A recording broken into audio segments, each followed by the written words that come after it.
उस गांव में एक गरीब किसान रहता था। नाम था मोहन।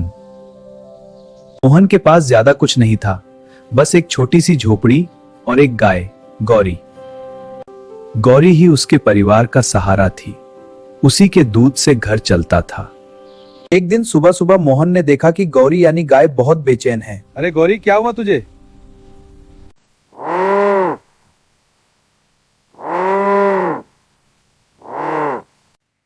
लगता है आज गौरी बछड़ा देने वाली है। मोहन खुश हो गया क्योंकि उसे उम्मीद थी कि अगर बछड़ा होगा तो उनकी हालत थोड़ी सुधर जाएगी। कुछ देर बाद गौरी यानी गाय ने बच्चे को जन्म दिया। लेकिन जैसे ही मोहन ने देखा, उसके पैरों तले जमीन खिसक गई। वो बछड़ा नहीं था, वो एक छोटा सा काला सांप था।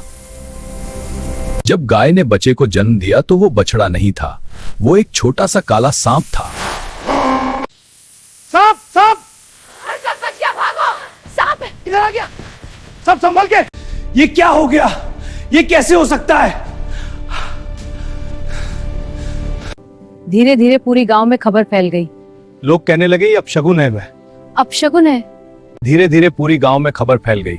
लोग कहने लगे ये अपशगुन है। इस घर में कुछ बुरा होने वाला है। इस सांप को तुरंत मार दो। नहीं, ये गौरी का बच्चा है।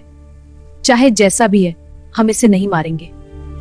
वो सांप बाकी सांपों जैसा नहीं था। वो सांप किसी को काटता नहीं था। वो हमेशा गौरी के पास ही रहता था और जब मोहन पास आता तो शांत हो जाता। धीरे धीरे मोहन का डर कम होने लगा। उसने उसका नाम रख दिया नागू। एक रात मोहन ने कुछ अजीब देखा।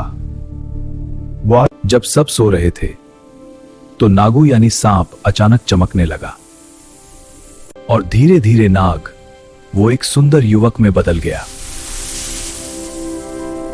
मोहन डर गया, लेकिन छुपकर देखने लगा। मैं तुम पर बोझ बन गया हूं गाय को, लेकिन ये मेरा श्राप है। नमस्ते। नमस्ते, मैं तुमसे कुछ बात करना चाहता हूं। हाँ, बोलिए।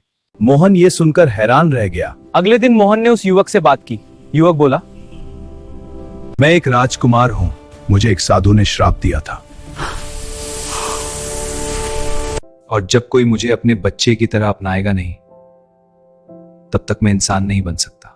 तू मेरे लिए बेटा ही है। तू चाहे सांप हो या इंसान, मैं तुझे नहीं छोड़ूंगा। यह सुनकर नागू की आंखों में आंसू आ गए। कुछ दिनों बाद गांव में सूखा पड़ गया।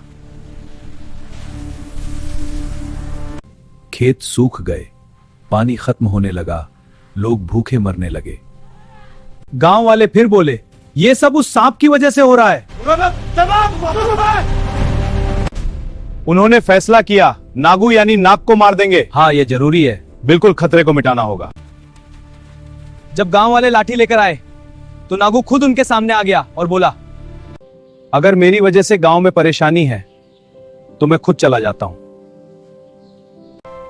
नाग बोला, अगर मेरी वजह से गांव में परेशानी है तो मैं खुद चला जाता हूं। नहीं बा, मैं तुझे नहीं जाने दूंगा। जैसे ही नागू गांव छोड़ने लगा, अचानक आसमान में बादल छा गए और तेज बारिश शुरू हो गई। सूखे खेत फिर हरे हो गए, कुएं भर गए, गांव बच गया। उसी समय नागू पूरी तरह इंसान बन गया। अब वो एक सुंदर राजकुमार था। मोहन, तुम मेरे साथ मेरे राज्य चलो। जी हुजूर। यह घर तुम्हारा है। हमें अपनी गर्दन कि किसी को रूप से नहीं, दिल से पहचानो। सच्चा प्यार और विश्वास हर शो को अपनाता है भगवान।